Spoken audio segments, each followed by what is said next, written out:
Salve, estamos no ar com a terceira edição do podcast CLN, o podcast do Cursinho Livre da Norte. O Cursinho Livre da Norte é um cursinho popular e libertário da zona norte da cidade de São Paulo, com atividades na Vila Nova Cachoeirinha. Este podcast é uma ferramenta de comunicação quinzenal do cursinho e conta com a participação de suas educas, alunas e alunos, discutindo os conteúdos dos vestibulares, educação e a zona norte. Nossa terceira edição é sobre a Carolina Maria de Jesus, o Educa Igor do Cursinho Livre da Norte. Mais sobre este podcast e acesso a outros no desobediênciasonora.milharal.org.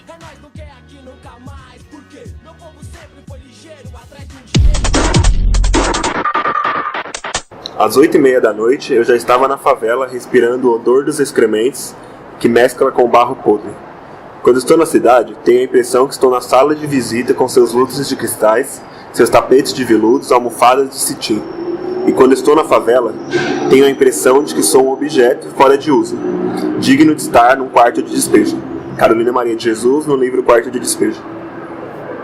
A Carolina Maria de Jesus foi uma escritora muito importante do século XX aqui no Brasil. Escreveu principalmente em São Paulo. E é uma escritora que ela fica muito de fora, às vezes, dos conteúdos escolares e que tem sido feito um trabalho cada vez maior de se retomar suas obras, de se retomar sua história, né? É uma autora negra, foi catadora de papel, pobre, moradora de favela, e que ao todo teve 7 obras publicadas. Bom, a Carolina Maria de Jesus nasceu em Sacramento, Minas Gerais, em 1914 e veio a falecer em São Paulo em 1977. Quando ela esteve aqui em São Paulo, ela morava na favela do Canindé, que era uma favela próxima do Rio Tietê, durante um bom tempo. Lá em Sacramento, ainda, em Minas Gerais, ela sempre leu bastante, né? Ela tinha um avô que era muito culto, ele era conhecido como Sócrates Negro, e ele incentivava que ela lesse, né? E daí ela foi presa lá, acusada injustamente de roubar uma igreja. Lá ela leu um livro que foi muito importante, muito marcante na vida dela, que foi o livro de São Cipriano, e que inspirou ela a se tornar uma escritora, se tornar uma leitora assídua, né? Bom, daí depois ela saiu muito revoltada da prisão, num estado lamentável, e veio para São Paulo. Largou a cidade de Sacramento e veio para São Paulo. Aqui em São Paulo, ela morou entre a Sé e a Liberdade, ali no centro de São Paulo e tal. E foi ali, quando ela morava ali, ela morou na rua, né, que ela começou a escrever o seu primeiro livro, que na verdade é um diário, né, que é o clássico dela, que é Quarto de Despejo. E aí, nesse período, São Paulo estava vivendo aquela coisa da Belle Époque, da higienização dos centros da cidade, e aí ela foi expulsa, né, do centro, ela e várias outras pessoas.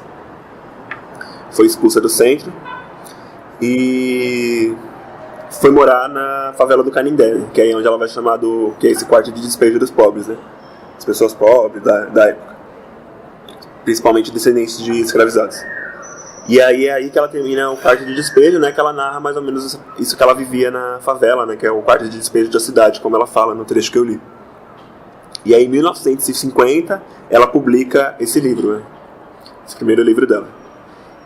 Ele é um livro bastante marcante, assim, pra gente entender os anos 50 e os anos anteriores em São Paulo, né? O cotidiano da pobreza em São Paulo, para além das narrativas dos clássicos, né? Dos autores clássicos, da academia e tal, e até mesmo dos movimentos sociais, assim, né?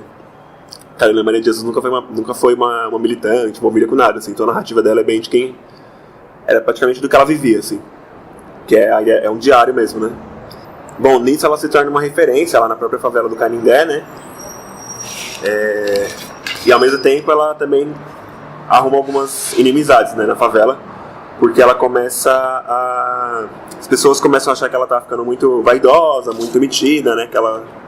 Por ela escrever, por ela ler muito, e ela lia, muitas das coisas que ela lia era justamente das coisas que ela pegava catando papel. Inclusive ela é uma das pioneiras na reciclagem, né? Principalmente nessa época, assim, que era uma coisa condenável, né? Então, tipo, isso também era... Algumas pessoas criticavam isso nela. Ela catava papel e tal, pra sobreviver.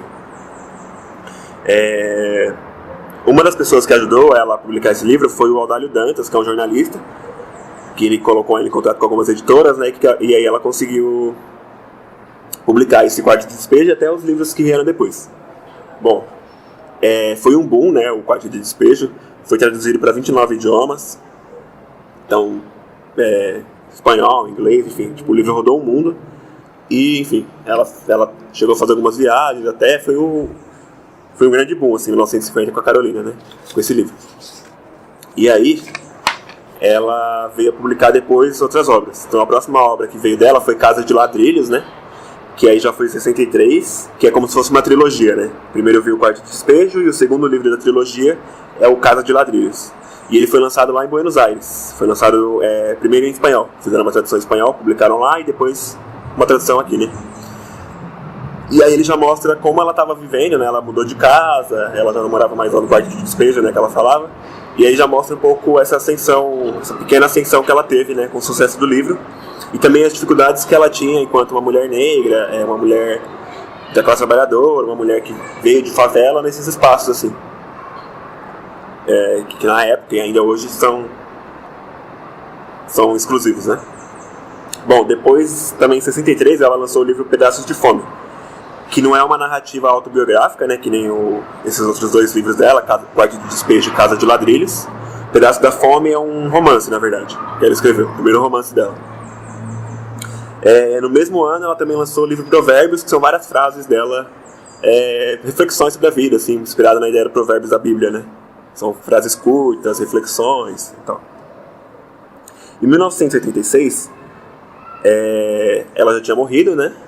E aí foi publicado um outro livro dela, que seria o terceiro da trilogia, né? Que é o Diário de Bitita. Então a trilogia é Quarto de Despejo, Casa de Ladrilhos e aí Diário de Bitita. O terceiro e último que foi publicado já depois da morte dela. Então ela não teve nem acesso à repercussão dele, também não foi muito grande a repercussão desses outros livros, né?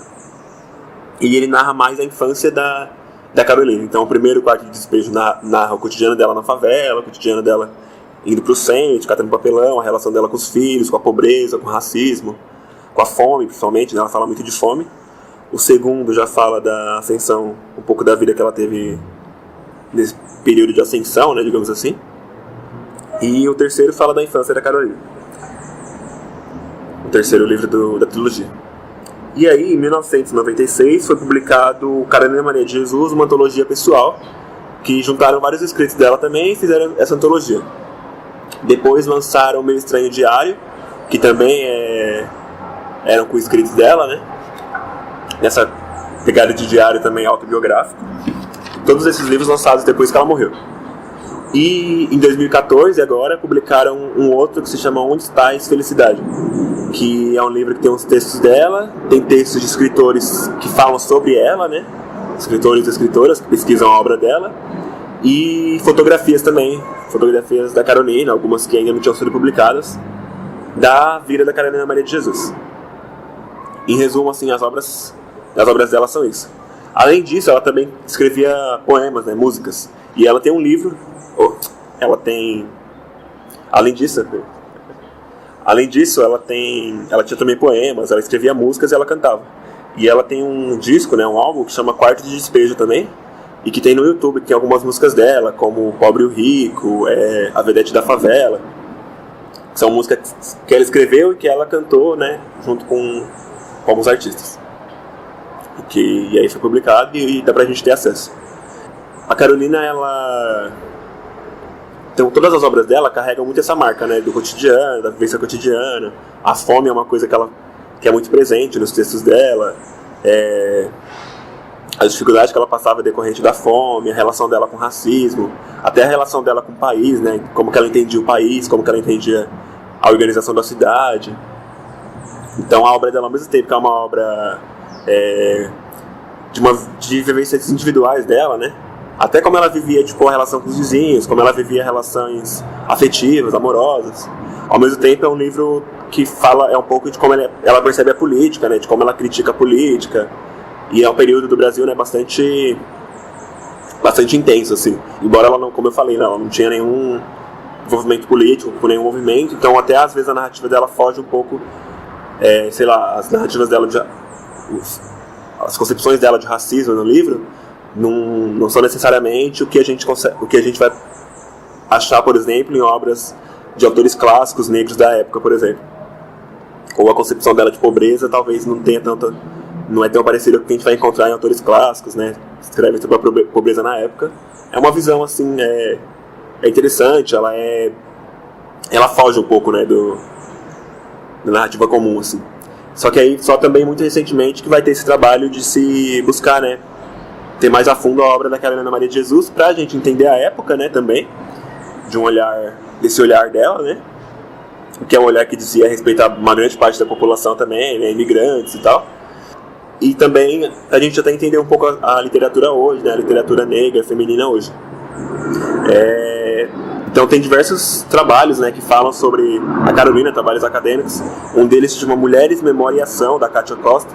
E aí ela fala um pouco também de como que a narrativa do machismo, da violência contra a mulher aparece na Carolina e como que ela também reagia a isso, né, a violência doméstica. Vários trechos dela ela denuncia isso, como que ela percebia a violência doméstica entre as vizinhas, né. Ela falava que nunca queria casar, que ela não queria ter um homem dentro de casa.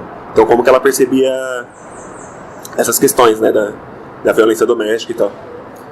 E uma das questões que são importantes da Carolina é que ela se insere nesse contexto, né, de literatura negra produzida nessa época, né, que não está entre os clássicos, mas que é como se cobrasse um direito de voz, né, um direito de fala, e que não nasceu hoje, né. Hoje a gente tem muito uma cena bastante, está se fortalecendo, na verdade, né, de autores, de poetas, de escritoras negros e negras, pessoas da periferia que têm escrito cada vez mais, enfim, de Conceição Evaristo, Luz Ribeiro, Chimamanda, né, que já não é brasileira, mas enfim, no mundo todo, mas que são autores que estão aí galgando um espaço, né, e aí a Carolina, eu acho que nos mostra que na verdade tem uma história, né, eu acho que é importante a gente recorrer à obra da Carolina para perceber um pouco dessa história, né, de como já tinha coisa sendo produzida, né, e talvez tenha muito mais coisa perdida por aí, né, vários diários, vários escritos de várias pessoas que acabam não se tornando nada, né, não se tornando literatura e não sendo reconhecido, na verdade,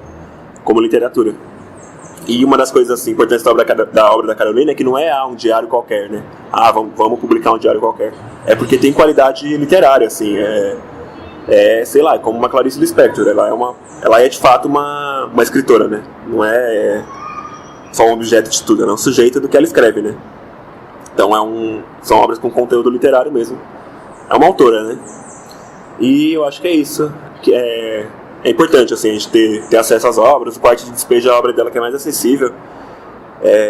Algumas coisas é possível até achar na internet, como o álbum de músicas dela, né? E eu acho que ter acesso para também fortalecer a produção, né, literária dessas pessoas hoje. A nossa produção literária, né? E também manter vivo e levar para os espaços isso, né? Para dentro da escola, para dentro dos cursinhos. Pensar, né, nas pessoas que escrevem diários e às vezes escrevem até livros e que ficam só na gaveta, né? E às vezes são obras como a da Carolina, com grande potencial. Eu sou o Igor Gomes, sou um dos professores de História, né, do cursinho Livre da Norte. E é isso, eu escrevo também, né?